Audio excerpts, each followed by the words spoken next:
This is years of hidden growth that nobody knows about. Some brands don't blow up. They quietly grow underground. Talking head isn't dead. It's just you need to put you into the talking head. Caleb Ralston doesn't chase content the way everyone else does. He built a system around one belief.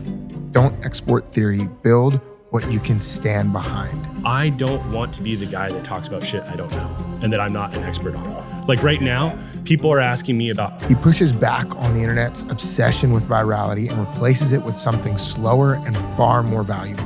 Something that I do that hurts the performance of my content is that he doesn't just think about tactics and what will get eyeballs on what he's doing. He reflects on it. He's thoughtful.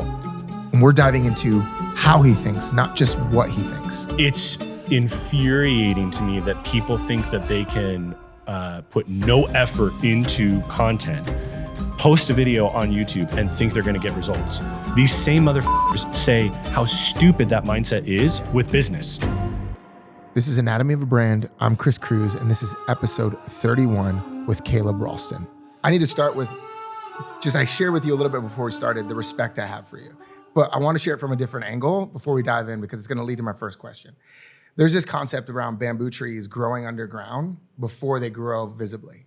And when I think we're coming on a year of your 6-hour course on YouTube, about like a year. And I'm like, it's got close to 1 million views. But when I remember watching it, listening to stuff and going, wait, what is happening right now? And then I started leaning in more and trying to read into stuff, look at things and go, this is years of hidden growth that nobody knows about. And all of a sudden he's skyrocketing in a way to some measure in the industry. And that's not by accident because it's that bamboo analogy, which is they'll grow underground for really long periods of time. And then all of a sudden within weeks, they will shoot 3 feet a day and get so high and be as strong as for construction workers to use them. And I feel like that encapsulates you right now is like years of hidden, not just grinding, not like, oh, I'm just a hard worker, but growth. Because this is a refined thoughtfulness to you that doesn't show up in other places. So I want to respect you for that because I'm like, dude, that's real. You can feel it. Thank you, man. Yeah. That means the world. Thank you. Yeah, of course, man. It's just real. It's for me, it's like I can see that. I can spot it. There's a nuance even. Like there's a committedness to recognize there's more than one person listening and people want to be quick to tactics and not go into nuance. But it doesn't, because you've been at this for so long, even if people don't see it, it matters. So that leads me to my first question with you. I know that you have a long history working with great people, and we're going to get into that kind of stuff too. But I do want to know the thoughtfulness that you have. Where does that get sharpened? How are you sharpening your mind? I'm more interested in like discovering a little bit more of like how you think, not just what you think. Like what's that journey like for you? How are you sharpening how you think about things in life? Love this question. I will do my best to tackle it. Go for it. I've always been, even as a kid, I would sit and think about how I thought. Really? Yeah. I grew up in a home where my parents were pastors. Okay. And so any PKs out there, Yeah. they immediately understand what I'm about to say, which is the majority of my childhood, I spoke to adults a lot, right? And so I was having conversations that were above my level, right, of operating. Yeah. And you just by nature, because of the proximity. I was just put I was in in those ministry for situations. 15 years. Okay, yeah. So you get it. Yeah, I absolutely get it. And I think what I would do is I have always been an overthinker. And so I would go home and I would analyze what I said, what was maybe like, over speaking, over sharing or whatever, or if I was dominating the conversation about myself versus asking questions. Like I'm talking at like 7, 8 years old, like crazy shit like that. Yeah. And then, which can be hard. It can weigh on you. It actually can make you feel a little bit like, almost like, what's wrong with me? Oh, I mean, now I view it as an asset and a strength, but it was viewed as a weakness my whole life. Oh, wow. And I think when I moved out, I started analyzing just, things and people in my life that I saw were not in the direction that I wanted my life to go. And I started looking at like, okay, if I continue on the path that I am operating under right now, I'm going to end up like them. Yeah. And I can't do that. You can't do it. It just won't work. I get that entirely. And so I started developing this ability, I guess, or this habit of operating, reflecting, and then iterating. And I think I applied it not only to my personal life, that's where it started, but I think it started with work. It started to creep into that area of my life. And I started looking at like how I was interacting. A big thing that you know really well is most creatives are not good at communicating, right? And I believe it's not that creatives aren't good at communicating. I believe it's people who are less likely to want to communicate, go into creative fields. And then here's the really messed up thing here is then we're not given opportunities to learn how to communicate, right? And so I think head right there. I was trying to figure that out early on because I never believed that I was going to be the best editor in the world or the best videographer.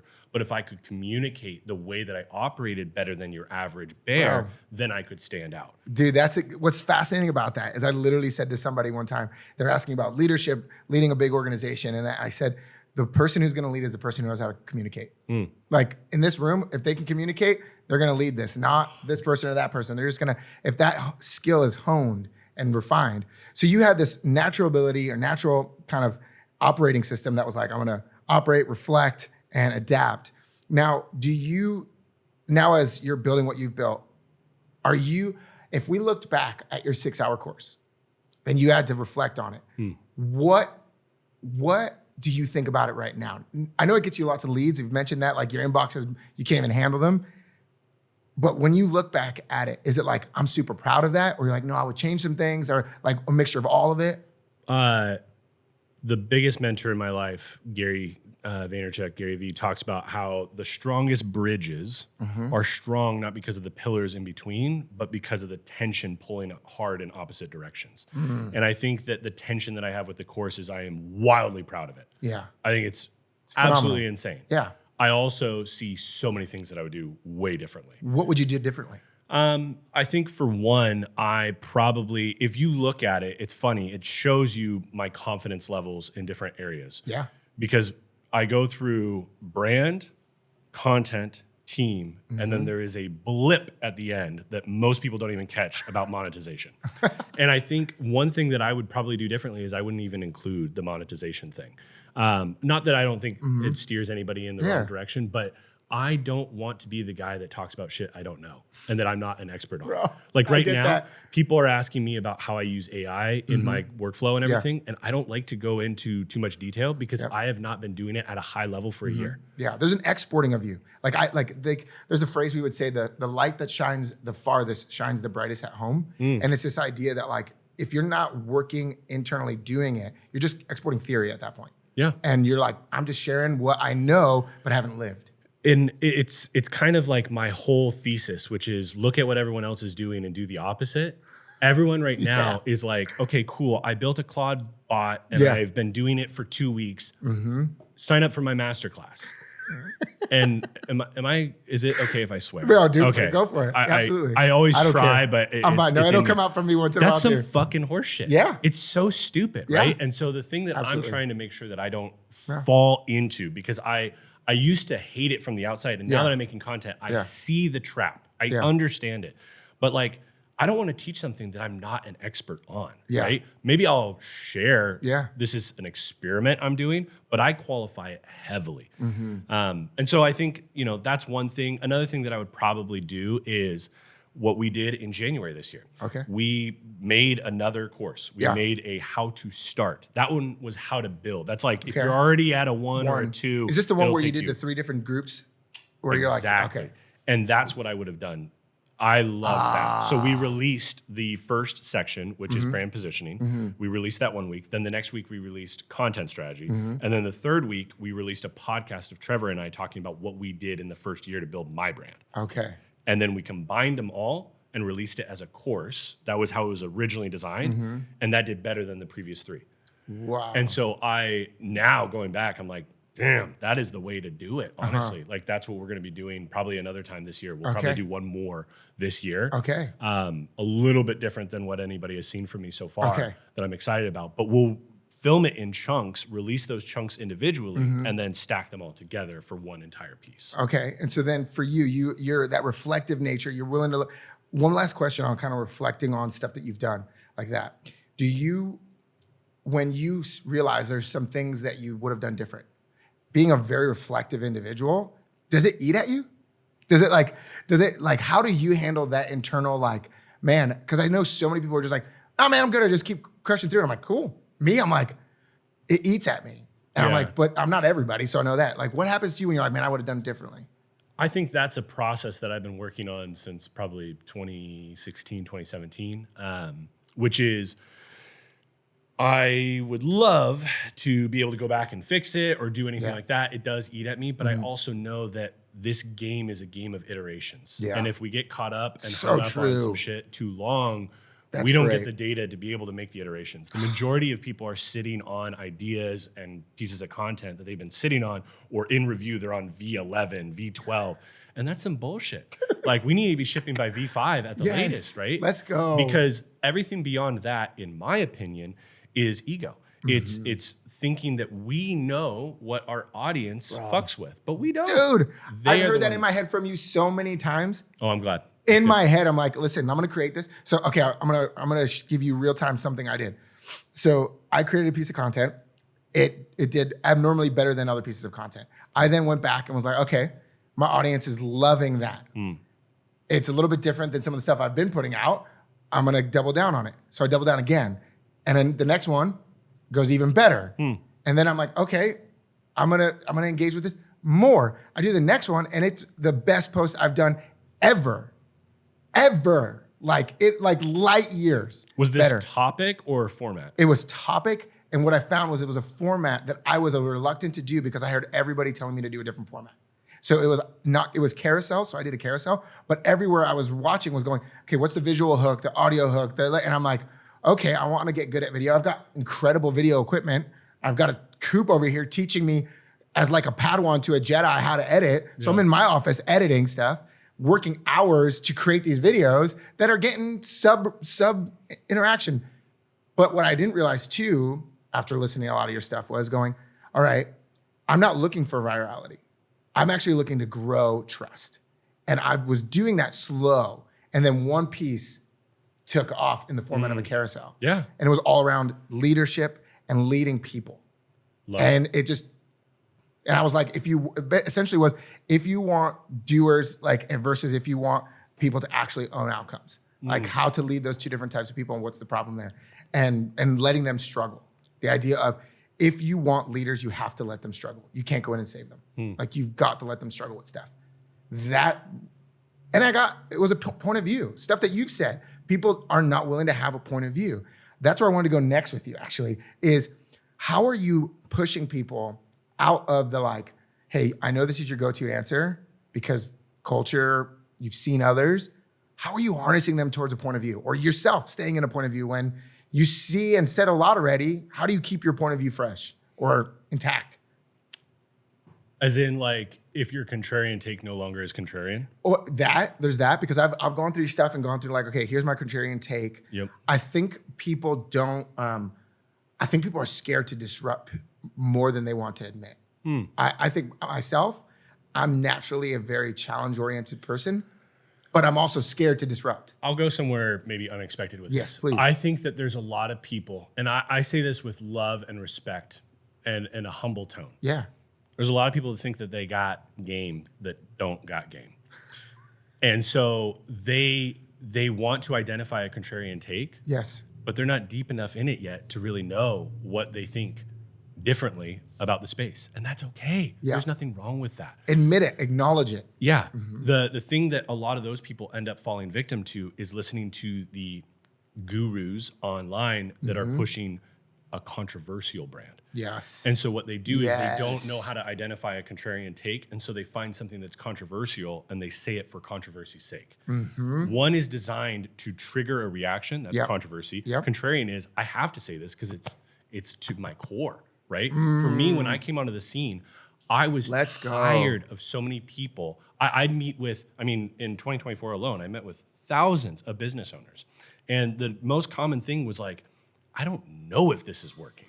I'm not even sure if this is working towards my goal because I don't know what my goal is. I don't know any of this stuff. And all I'm doing is like constantly trying to talk about the widest thing possible to get the most amount of views. Yeah, like high TAM.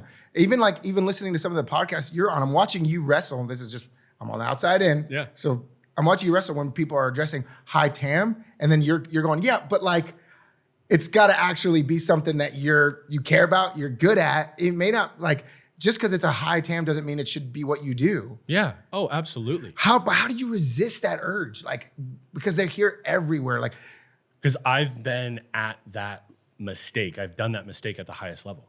oh, unpack that for me. I've been part of a brand where we literally pivoted from really deep educational content to wider, more entertainment-based content. And what I happened? watched as sales dropped. Fascinating. Views and subscribers went up. We were growing like fucking crazy. Whoa. But sales were not tracking with it. Why? Because the people we were bringing in weren't interested in the things that we were offering. Because the way that consumption works is whatever you consume, whatever brings you in the door, you want more of. Yes. Yeah. So you're like, you entertained me. So now you better keep dancing, monkey. Like, come on, keep going. Yeah. That wasn't funny this week. I'm out. If you have built your brand talking about deep business tactics and you start going wider and doing productivity and morning routine content, there's nothing wrong with that. But the people that come in through that, they're going to want more of that, not you calculating your CAC to LTV. Yeah. Yeah. Does that make sense? Yes. Well, like, here's where I have this tension point inside of myself is I have about three things that I try to, three topics I consistently come back to in my life. And I've struggled, and I would love, even if you're like, hey, real time, I don't mind that kind of stuff. Like we had in our other podcast, real time hey, let me give you feedback on your pitch. I'm like, yes, let's go, give it to me. But like, I think about three topics often for my own personal brand. And it's usually around brand and brand strategy, that kind of stuff. Internal, like human development, because I think I look at it holistically. So I look at the most overlooked area in brand. My contrarian thought on brand is the most overlooked area of brand is leadership. Is like, I think you can go tactics, creativity, strategy, but you as a leader are such a great risk to your brand if you're not getting better at leading. Yeah. And you can destroy your staff. I was telling somebody one time, imagine the brand you love, put them in your mind. You love them so much and you love what they put out. Then you find out the CEO is an ass and hates his staff and is like abusing them verbally. What happens? You hate the CEO, but you also start hating the brand. Yeah. You do that. So but I struggle to go, what am I widening myself too wide and keeping those three different things going? Like that's my struggle. Like target leadership, brand, and internal development. Like, am I creating too much of a wide net? I think that's what my fear is.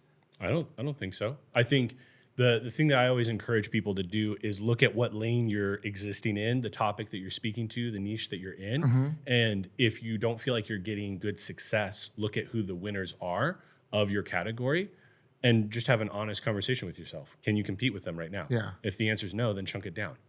Right? Like I could talk about brand, but I don't really talk about brand. Like I don't talk about CPG brands, anything like that. It's personal brand, right? Maybe in 5-10 years I will, but right now I don't want to try and compete in that game. I know a lot of characters in there, and I don't aspire to compete with them, right? Personal brand is something that I feel like is a smaller pond. There's a lot of people that talk about it, don't get me wrong, but it's one that I felt like, okay, I could own this pond in the next couple of years to a certain extent, right? As much as one owns a pond. But that's how I like to think of it is I think too many people are like, I'm going to talk about marketing or I'm going to talk about business. And I'm going to compete with the guys that have been spending millions of dollars a year with their 30-member content team. It's like, no, you're not. You're not competing with them. But what you can do is you can compete with the tiers on your way up. And each level that you go up, you're getting stronger. Maybe you're getting better with the way that you communicate. Your team's getting bigger, more efficient. And then you can start to work your way up to the broader overall category. But I'm a big fan of people analyzing the pond they're in and potentially realizing they're trying to compete with too many big fishes. They need to be a big fish in a smaller pond. That's right there. And it's not, and by the way, I'm not encouraging people to like lower your goals or anything like that. No. It's not that. It's restraint. Let's be realistic. I'm a practical as fuck kind of guy. Yeah. No, you get that. And everything that I've watched of yours in it, there's this deep like willingness to have a restraint on there. There's a deep. That's perfect. Thank you. Yeah. Okay. I just want to make sure I'm honoring you're our good. man over here. The restraint that you hold on yourself for me, someone who leans in and looks not just at what you're saying, but how you say stuff and why is he saying it that way, versus like, there's even times where I've watched on stuff that you've put out where you're in on a podcast and you'll even be like, yeah, but I see a little differently, even when they just are like building up a point. And I'm like, yes, like I love that he's willing to not just be contrarian for contrarian's sake, but he's like, there's nuance. There's a difference here than what you're saying. Now, with what you're building and the team you're building and what's changed about you as a leader from when you launched that 6-hour course that kind of launched you to where you are now? Was there something that you're like, man, this thing is new about me and I had to work on this, and this is new about me and I didn't realize it was awesome and I love it, but I've also had to work on this now? I've traditionally been a wildly reactive person. Somebody I worked for wasn't happy or was questioning something, and I just would immediately jump in with an answer and respond. And I didn't take a second to sit with it and like evaluate, everything I guess you could say was like a 10. And I would always react accordingly. It's like that person who's brushing their teeth like this, and they're like, hey, you're not in trauma, you're okay? Yeah, basically. Yeah, that was me. Yeah. And I think something that I learned is, okay, now I have a team that is, gangsters, but they rely on me. And I set the tone. Yeah. And so I need to work on creating a little bit more distance when I feel stress or I have something come up, if there's a fire with a client or something like that. It's like, okay, I need to learn how to handle this better. That was something that, being a leader internally in an organization, there was buffer, but now there's no buffer. That's right. That's like true. I'm the guy. Yeah, you're the guy. And so that is an interesting thing that I have had to learn. I think the fortune that I've had is in my previous in-house role, I actually felt like I grew so much in leadership, and I learned my leadership style, which is I reverse engineer every individual. I find out how you operate, what your goals are, and then I lead you differently than Sarah, right? Yep. And I lead Sarah differently than, Yeah. Each person is led differently because you can't get the same results by like universally leading everyone the same. Exactly. It's just not going to work. They're humans. They have different motivations, different desires. But the fact that you do that, like, did you learn that from someone? Like, is that someone? Gary. So Gary Vaynerchuk, like on the outside, I mean, there's part of the podcast where I'm like, I want to talk about Gary stuff. Another part of the podcast where I'm like, you're fascinating. And I'm like, let's dive into this, because I've listened to Gary since Jab, Jab, Right Hook. Okay. Like, over a decade of watching his stuff, took his tactics, launched everything that I could launch at that time. And it went really well. And I always wondered, like the leadership I see, I'm like, it looks like it's real. And I'm like, I want it. Like, you're like, I want it to be like, I want that to be real. Yeah. Hearing you say you learned that from Gary does something for me internally, because I'll probably never meet him, but that was one of the questions I had internally was, I really hope what you say you do is as real. Well, I mean, I can say it, and I shout it from the mountaintops, that man's 10 times better in real life than he is online. And that is the opposite for 99% of characters who exist online. But he's not one of those. Yeah, I mean, the leadership stuff, like, a lot of the moments that I wanted to put out, he'd be like, let's keep that private out of respect for the employee or whatever. Moments where, like, if we put that out there, people would see like really how he operates. Wow. Even when he has to like let somebody go, the way that he goes about it is wildly different than most people. Okay. But he just didn't want to put any of that out. And so I learned from him though, because I remember him talking about this early on. Even before I started working for him, I was consuming his content. And I remember him talking about how the way that he is able to keep a team of wildly different, high-functioning creatives, which, that's a lot of different kinds of characters. Oh, yeah. And the most extreme of characters, too, emotional and everything. Everything from every angle, you're hitting it. Yeah. He talks about how you need to figure out what each person wants, what they're trying to achieve, what they're trying to accomplish, where they're at in their life. And then you need to do that again every 6 months with them.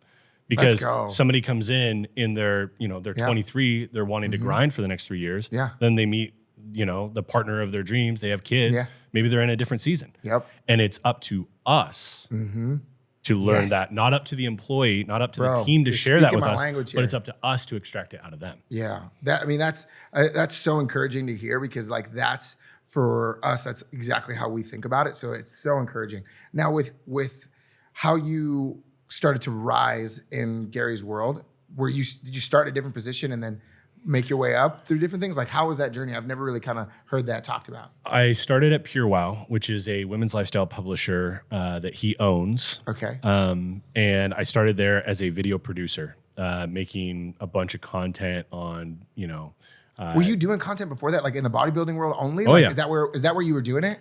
That's that? where I started. So started in bodybuilding, and then I started working at a software company, Logos Bible Software, actually. Yeah, in I know exactly that software. Yeah.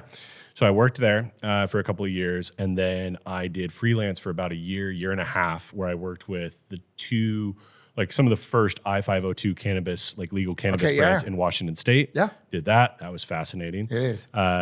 We literally ran meta ads for a cannabis brand. That was difficult. We had some creative ways of getting around it. But that was fun. And then I went out and worked at Pure Wow. Did that for 9 months. And after 9 months, they pulled me on to Team Gary, which was crazy. Why did you think they pulled you on? Like, what was the reason they pulled you up? Like, what did you reflect on that? So there's a meeting that I actually posted on my Instagram, my first meeting with Gary. It's a 5-minute meeting. He's famous for having these literally like 5 minutes on the calendar. And man, it feels like a lot more than 5 minutes though. You get a lot of value in 5 minutes. And he invited me to hang out upstairs with the Team Gary crew. He was like, I know you're at Pure Wow. And Team Gary is what is Team his Gary? Personal brand. Okay, personal brand. Media team. Yep. Great question. Thank you. And he invited me to hang out with them and work on content after hours. He was like, you do your Pure Wow thing 9 to 5, and then 5 to 10, you can come hang out here, do whatever. And I was like, oh my God, this is like a dream. I was watching the Daily V episodes. My sister and I would be watching them in my apartment in Bellingham. Yeah, dude. And now he's inviting me to hang out. This is crazy. But then on the subway ride home, I was thinking through, I was like, there's this this principle that I was taught as a kid. I think it's in the Bible. And it's to be a good steward with what you're given. Yeah.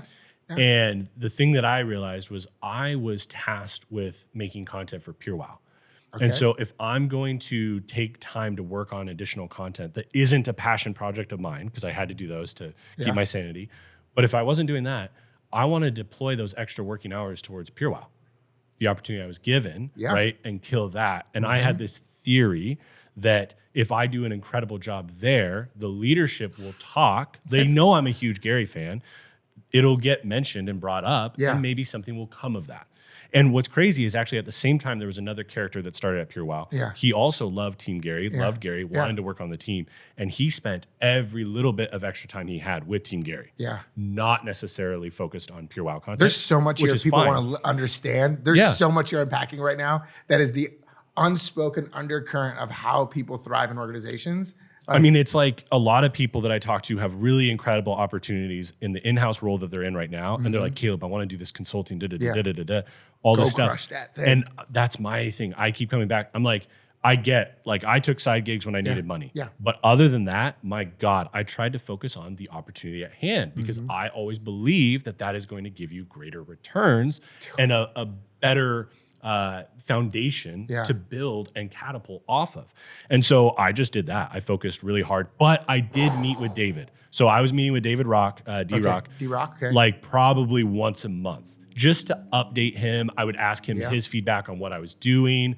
I never was asking like, hey, could I? But then eventually, I want to say it was probably like May or June 2017, I think.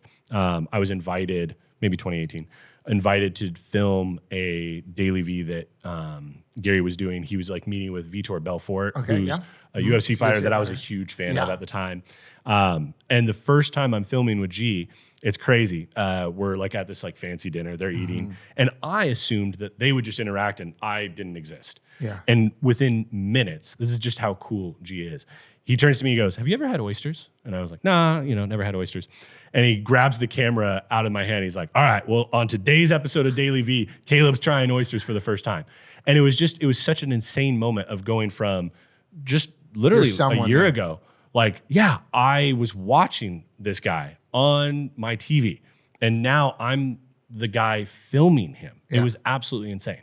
I feel a little bit of that with even, I know that you're like, I'm nobody in my industry. I feel a little bit of that sitting with you and like going like, oh, a year ago I was watching this 6-hour course on how to do this thing. And like, now I'm sitting in the same exact room with him, talking to him about this stuff. So I feel a little bit of that but what you're saying Here's what's fascinating to me, which is probably overlooked and a side note in so many people's minds, is there was something inside of you, I don't know what it is, and you may be able to articulate it. There was something inside of you that believed that you didn't have this scarcity mindset, that if you gave up this opportunity, it would never come your way again. Because there was something that somebody is like, hey, if I got this, I'm going Team Gary, and Pure Wow is gonna get the scraps because the best opportunity is over here. You're like, no, there's just something about if I do this well, this will come. Yeah.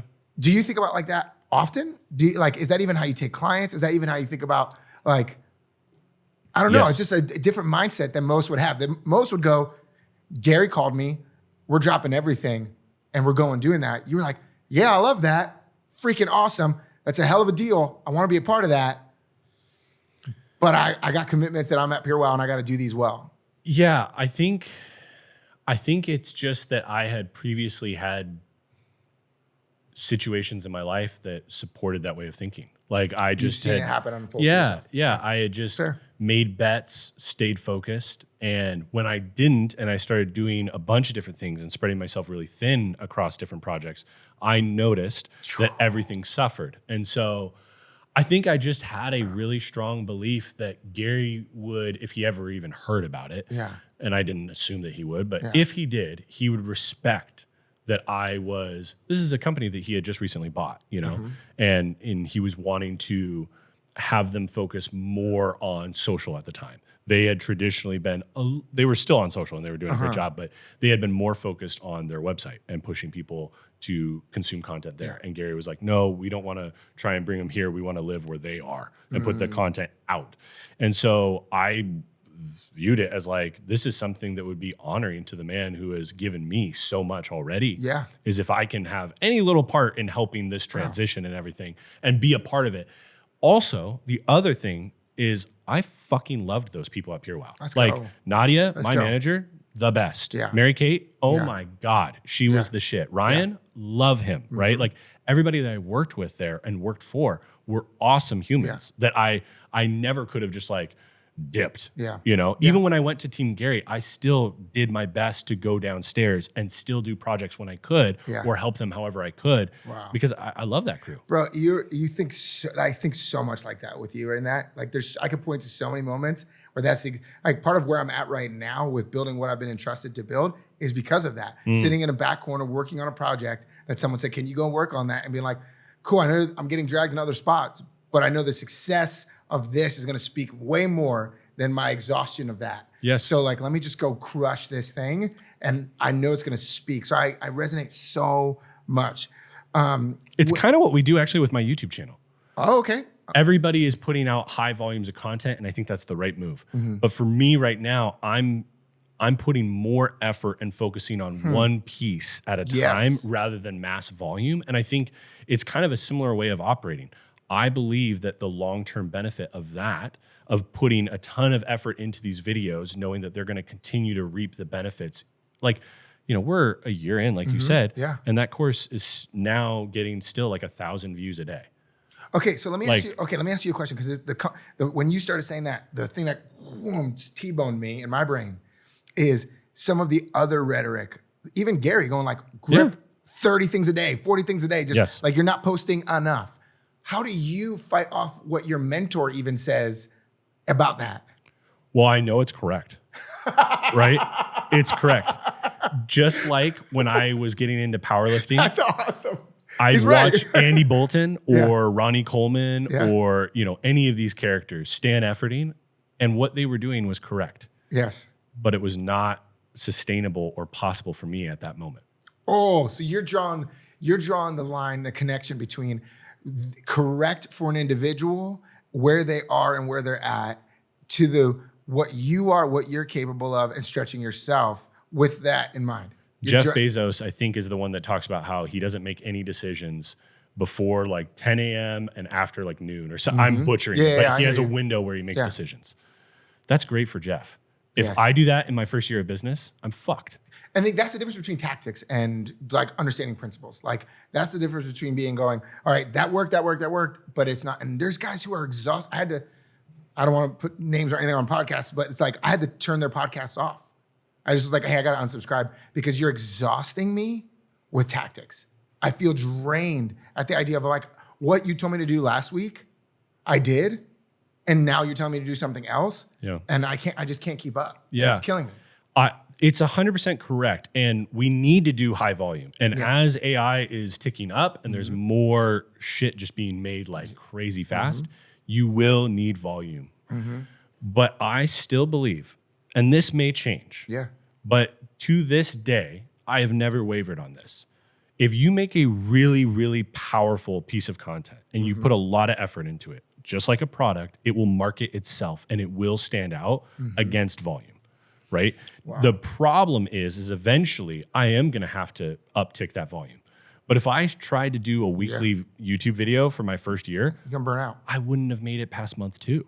And so for me, it's back to this long-term mindset, right? It's like, I know the way that I'm going to be building this and I know what I aspire to get to.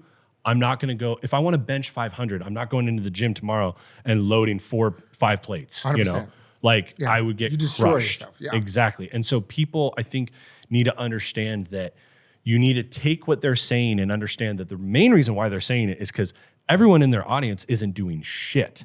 And so if I say 30 posts a day, then there's a chance that you might do 1. Yes. And that's one big reason why these characters use those. They're going to go numbers. like, hey, the understanding the fact that you're going to trim everything I say down. Yeah. I'm going to. You're not even going to do it. Yeah, and so the 1 or 2 of you that are listening, they're going to actually take my advice and do a 20th of what I say. Yeah. Cool. Now you get a post up every day. Yeah. But knowing that that is something that we should be working towards, but that doesn't mean that you need to work towards it in the next 3 days, 3 weeks, 3 months, 3 years even. Yeah. It needs to be on your own timeline. Yeah. Comma, you need to understand then that limits your upside. Oh, let's go. Let's own that. Own it. Let's talk about it. Like please. We're around 91,000 subscribers on YouTube right now. It's been a little over a year. It's a year and 1 month of posting. So 13 months. If we posted once every week at the same quality, not duration, but quality or perceived quality, we would probably be 200,000 subscribers, maybe 300,000. We'd be a lot bigger. But I know what I am optimizing for, which is longevity. Yeah. And so at the expense, I need to know that there's a cost to that. Everything in life is a trade-off, right? Everything is a trade-off. And no so solutions out here. If I am going to say, okay, I'm optimizing for longevity, well, then I'm not optimizing for rapid, immediate growth. Yeah. Right? Yep. And so understanding what you're optimizing for in the season that you're in is one of the most important things that nobody thinks about with their personal brand. No, they don't. Not at all. So, okay, but here's my question, because I respect that so deeply, because even when we started all of our YouTube stuff, we had time to flesh out content ideas. Some stuff stayed, some stuff died. We're just like, it's just not sustainable. We can't keep creating that. We're going to cut it. It's gone. It's wasting time and stuff. We can't do it. But then the question that I have with what you're saying, like when you know that you're not going to get rapid growth, which I love, we share in a lot on the building for trust over virality. Like that is the name of the game for me, because I'm like, I like that. I'd rather go deep with a few people than be shallow with a lot of people. Like I love thinking like that. But then when people are like, I can't, my business isn't growing. Now, I'm not making money. Are you, and I don't know the metrics on how you make revenue, but my question is like, are you able to think like that because the money's coming in and you're able to go, cool, I've got safety because I've got revenue and that's good. I can take the long game, versus someone's like, I got to make money tomorrow. Such a good question. Yes. Yeah. I'm in a fortunate position that, I've talked about how I had a conversation with Gary where like I could build my business without ever making content, because I have enough goodwill from what I've done. Totally. That like I can just through referrals, I'd be able to build. Across the paper, you go, Gary V, Alex Hormozi, Layla Hormozi. Cool. Where's my job? Thank you. Yeah. Like we could have done that. Yeah. I had other goals in addition to just building my business that I wanted to accomplish and things that I wanted to do and provide to people to help them. And I wouldn't have been able to do that without content. But oh God, did I just lose the question? So the question was about revenue and the fact that you have that. Yes. So I didn't need to make money off of my audience in the first year, right?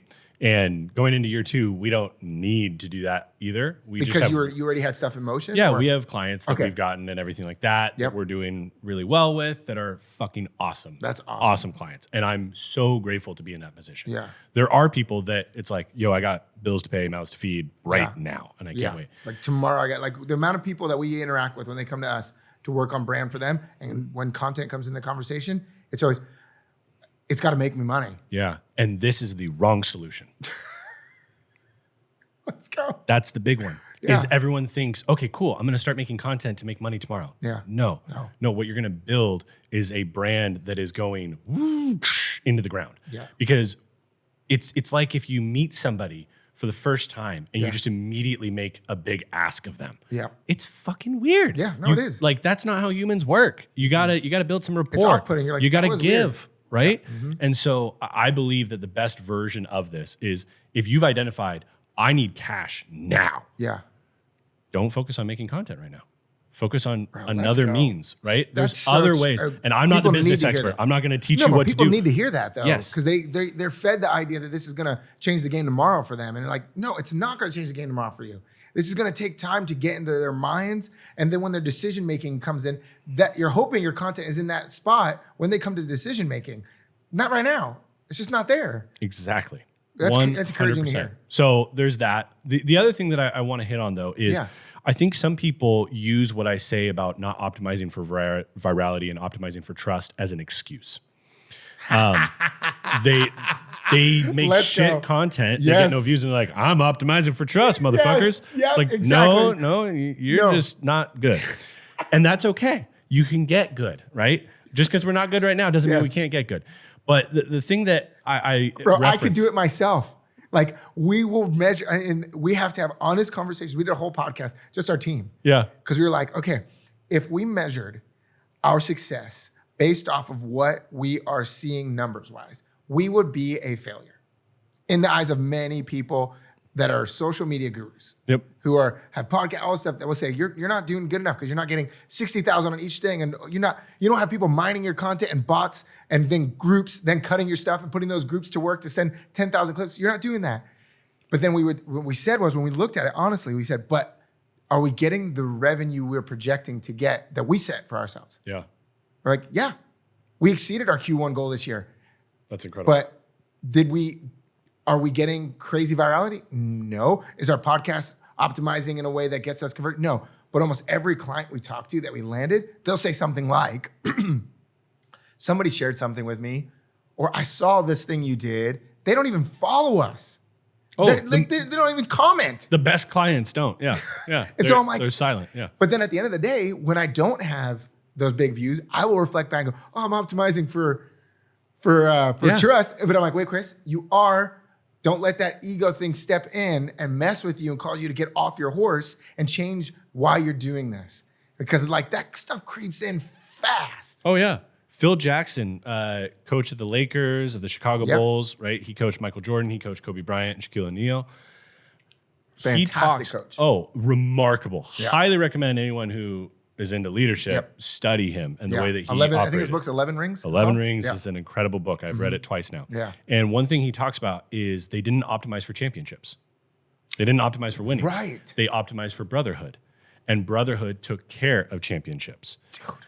If you optimize for trust, actually, what is trust? You set an expectation of a problem that your ideal customer has and you help them solve it. And if you do that over and over, that's actually building trust. And if you truly do that and you optimize for that, virality will take care of itself. Yep.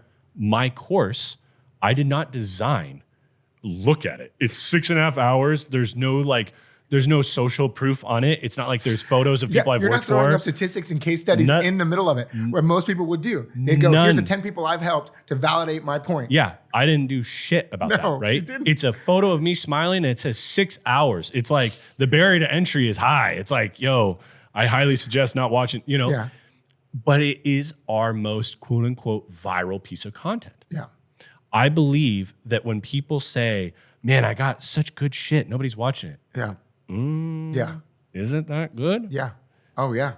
Because I've seen a lot of creators that start or film with their phone or a webcam, and it's dog shit. It's not edited or anything, but what they're saying, that's the value. And so if it's truly valuable, there will be people who consume it.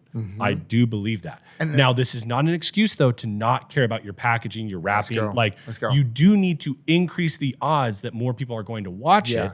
You just want more people in your niche, more of your target customer to watch it, not just random Joes. And I think about it that often as like insurance, where I'm like, do you not want to put insurance on your house? Like, why would you not choose to do this when you could? Like, oh, unless it's like, I can't do it at all, so there's no way. I'm like, okay, cool, you can't. Then you're buying a house without flood insurance in a high flood zone.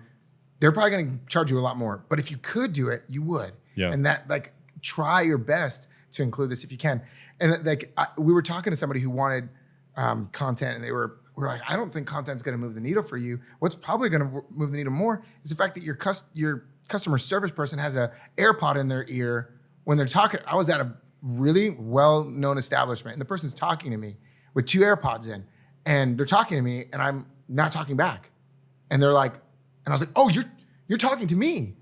And they're like, yes. I was like, oh, I just assumed because your AirPods were in both of your ears that you were listening and talking out loud on a phone call, that you weren't talking to me. And they're like, oh, I'm so sorry. I didn't realize I had them in. I'm like, that's going to cost you more in this exchange than content ever will. And so that, I think that's, people get lost on content. It's the only way I'm going to win in this, even though it's a great advantage. There's other ways to win. It's a long-term game. I always tell people, if you go into this expecting no good outcomes or results for 36 months, you'll win.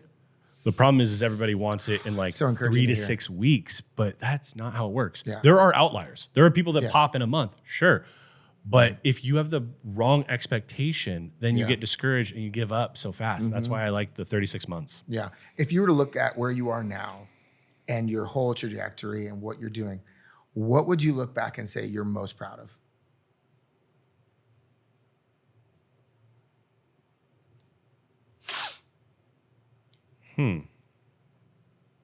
Out of everything?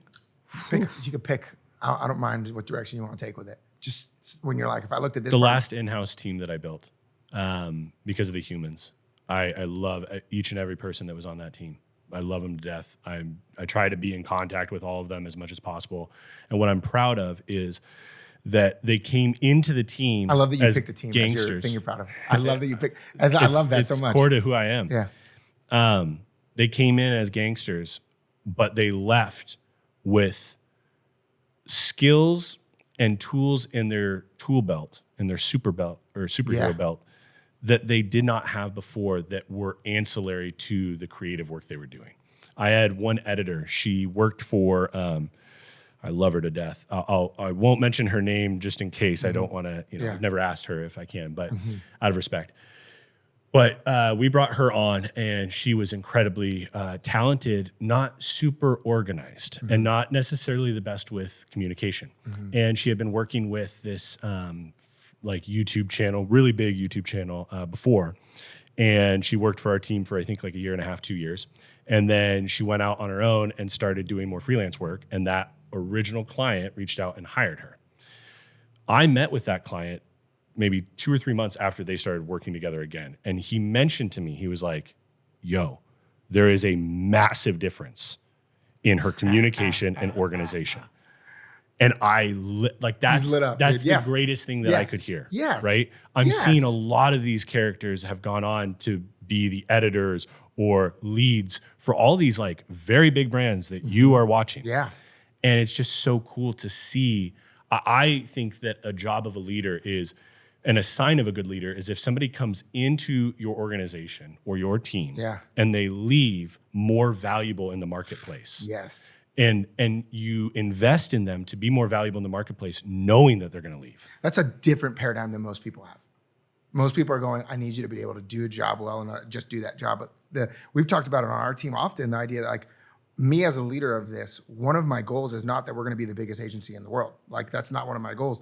One of my goals is that this company in and of itself makes your life so much better. I love that. Yeah. Like so much better that you come here working with us and every part of your life, you feel it flourish. that there's an old painting. It's called Rage Transference, and it's a man at a job. It's an old painting. It's a guy, a boss, yelling at his employee. That employee then goes back and yells at his wife, and then in yelling at his wife, she yells at their kid. The kid then yells at the dog, and you see the anger didn't start in the home. It actually anger started because he was mistreated at work. And there's this idea that work is this place that we like to separate, but should lead to human flourishing. Should lead to you feeling like you light up in every other area because of what you're getting invested in here. That you shouldn't feel like a slave here. You should feel. So I love that you picked out a team and what they did and what they went out after.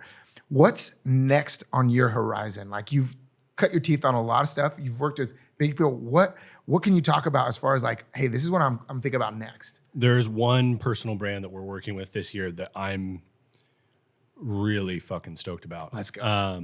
I think he's going to be huge. I think he is one of, if not like the next guy in the business space. I think he's going to be really big. So that's going to be a very fun one. And what are you doing? I know you can't go into details, but what are you doing to feel that level of confidence? I know that you have the talent is there. You're looking at the player. You're like, okay, I got that player scouted in. They're great. What's the thing you're doing? They check all the boxes. To sound super analytical here for a second. They check all the boxes that a lot of the top dogs in the business creator space have had. The difference is the business that they have behind them. Okay. It's a physical business, like a CBG brand, versus, a lot of people in this space have been more in the info world.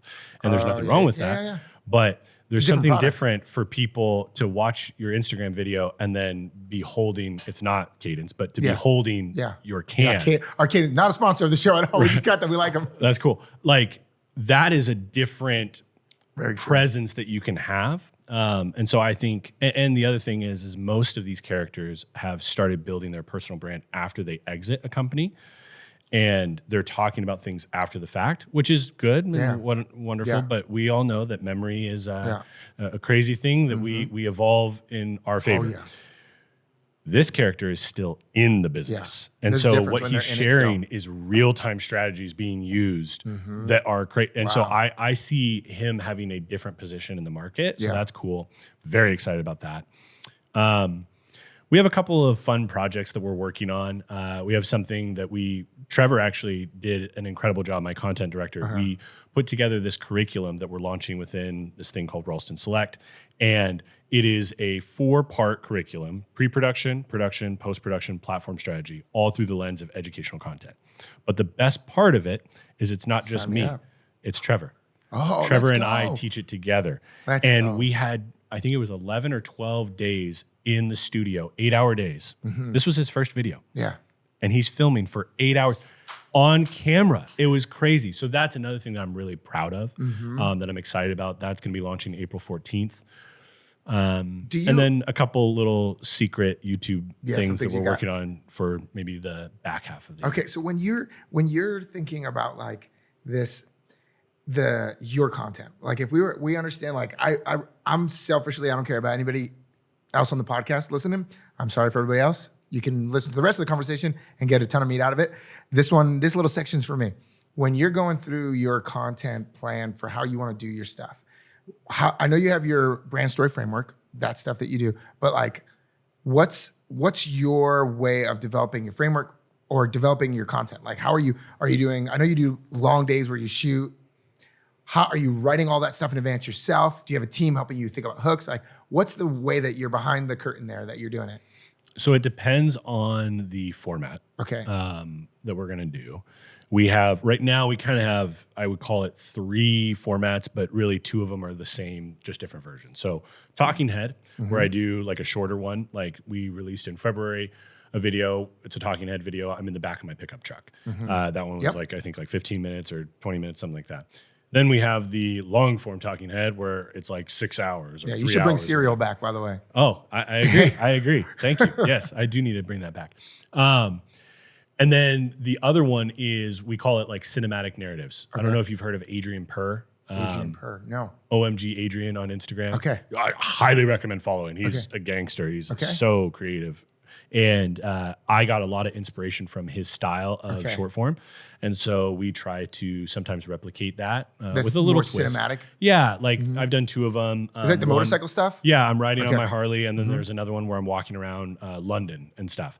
And we're going to film another one here soon in New York City. So you have the formats and all that, but what about the actual content? Are you just getting queued up by questions live, or? So it depends. For the cinematic narratives, I'm actually writing a script and a shot list. So it's like word for word script. Like it's not you're doing off the cuff. Yes, I write it, and then Trevor and I do the shot list together.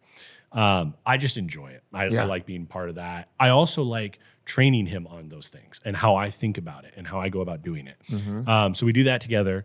Those videos are really fun. They're very... I've got to pause you.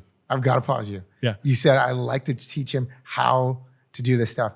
All right, walk me through just a little bit of how you're teaching him in the script stuff when you do it. We do it together, so he watches me do it. Then I start asking him, what do you think I'm about to do, say? What do you think I'm going to cut? What do I not like? So I start quizzing him so that he can start to gain his you're not telling power. him stuff, you're asking him questions. Exactly. After a couple months of telling him and showing him, right? I want him to be able to predict how I think, how I operate. Then once we get to that point where he is predicting it, then I start having him do stuff. So like he'll do the shot list, I'll watch him do it, and then I'll give him feedback. But then eventually he's doing it completely. We're almost to the point where he'll do those shot lists completely. And he could tomorrow. Yeah. I'm very particular because I'm the asshole who was behind the camera. Yeah, you're not insulting his ability to do things. No. This is like some people can think that and go, I don't need this micromanagement. Like exactly. He just knows I'm very particular. I have a very specific way of wanting this shot. You know, I'm a big Richard Linklater fan, and I love the way that he has done his films, and that influences kind of how we approach those. Then on the other side, when you have like let's call it, the 5-hour course we released in January, that one, I start writing the first version of bullets. And then him and I spend at least a full day, like a 10 to 12 hour day straight, beating it up. People need to hear that because they're thinking I could just go off the cuff and go like, you're like, no, that 6-hour course was a whole day of revisions to what I've already spent time doing. Oh, the 6-hour course I wrote every evening for 2 weeks straight. I probably spent, between him and I, we probably did a combined 120 hours of This wasn't a prompt you put in and got out the course. Like, fuck no. Fuck No, no. that's what I'm saying though. Like that short route versus the long game of like, no, I spent time. Oh, I could go hard on this. Go. It's infuriating to me that people think that they can put no effort into content, post a video on YouTube, and think they're going to get results. These same motherfuckers say how stupid that mindset is with business, with their health, right? With their marriage, with their finances, whatever niche that they preach about. Yeah. It's ludicrous. There's hundreds of thousands of hours of content being uploaded to YouTube every fucking day. Yep. And we think that us putting 30 minutes into writing a video is going to be enough to stand out? The answer is no. And that's why I put so much effort into my content. I don't think I'm anybody. Yeah. Nobody has to listen to me. Yeah. They don't have They don't have to listen to you. No. Exactly. Like, oh my gosh, that statement itself. They don't have to listen to you. Like, I think that I'm like, I'm not entitled to anybody's eyeballs. No, not at Nobody. all. I have to earn it. Yeah. I have to earn it. And the way that I earn it is by putting the effort into what I'm going to say and then making sure that it passes the 3-question test, which is it simple to understand? Are they going to get it quickly? Then is it valid in 3 different scenarios? If it's not, then I need to label it a tactic. Otherwise, if it's valid in 3 or more scenarios, then it's a principle. My definition of trust is valid in every scenario, whether it's for a human or for a car or a dog or the weather. That's great. So I can say that is a principle-based definition, not a tactical-based definition. Those are really cool, those first 2. Yeah. And if you just answer those, you're going to sound really smart. But a lot of smart shit isn't useful. So the 3rd question is it useful? Dang. And the amount of shit that I write because my ego says, I want to sound smart. And then Trevor and I sit down and we're like, what do people do with that? Do they act off of it? And if they don't, why are we including it? Yeah. And so if you were to, and I'm not saying anybody should do this, but if you were to go study the content we're putting out, I believe if you compare it to the average video on YouTube, you would find we use the term value per second or value per minute. Okay. It has a much higher value per minute than the majority of content, meaning the majority of the statements I make are statements you could act on. You could change your behavior based on it. Yeah, love that. And that is what actual educational content is. All right, here's one of my last questions for you. If not, we'll see where we go with it. This is me watching your content, thinking like I love the talking head because it leans towards more my skill set, podcasting. Like even you were asking like in your stuff, what's the format that leads more to your skill set versus yes. So video, audio, that leads more to my skill set. Writing is probably second, but I hear everywhere talking head is dead. Talking head is dead. Talking head is dead. People can get value anywhere. What do you do with that with what you're building right now? I think the people that say that are selling some shit to try and make some money off of you. And that's why they're saying it. It's dumb, honestly. Like you mentioned it, I think off camera. Yeah. Bring it Something that I do that hurts the performance of my content is I add a lot of nuance. Yes, I add qualifiers, and I don't speak in. Sometimes I do. You speak in absolutes and sometimes, but a lot of times rarely. you respect it. Yeah, rarely, because I don't think it's black and white. Like, yeah, you're not dogmatic like that. talking head isn't the greatest thing. It's not dead. Like nothing. Like I don't know. It's insane because the real is what a lot, and this is why I'm so annoyed with the industry, is it's people that have been doing this for 2 or 3 years and talking about it, but they've never seen how the trends play out. Because what you actually learn is if you've been in the game for more than a decade, you realize that what is cycling on YouTube follows the same cycles that television and radio went through and newspaper, right? Like reality television, well, that's a vlog. Yeah. Game shows, that's Mr. Beast. Yeah. Like, and so all of these things, they go up, they go down, and then they come back up, right? Yeah.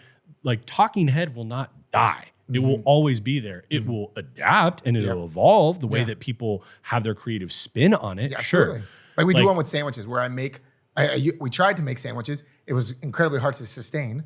And so we stopped. Now I just order a sandwich. And truth be told, I'll tell in live, this is fun because I get to say it. Sandwiches came to me as an idea for our social show because of cereal. Oh, really? Because I was like, I saw Caleb eat cereal and talk to somebody and I enjoyed it. I'm going to make a sandwich or eat a sandwich and talk about stuff because I think that's fun. That's cool. And like, that was why I did. I was like, there's no like, all right, where's the like logic behind sandwiches? I'm like, no, I saw somebody eat cereal. What can I replace? Yeah. With cereal? I'm like, wow, I really like sandwiches. And I'm going to eat sandwiches. And so I do say, and the show's getting back up because we took it off because it was not sustainable. But that's what I love is that there's nuance to the talking head. It's not just going away. Yeah. Yeah. You just got to figure out the way to adapt it. You know, like people had done travel shows on TV for a long time. And then Anthony Bourdain came around and was like, I'm going to take this and make it a little bit different, you know? Yep. Like you can compare and contrast him and Guy Fieri. Yep. Wildly different, same exact idea.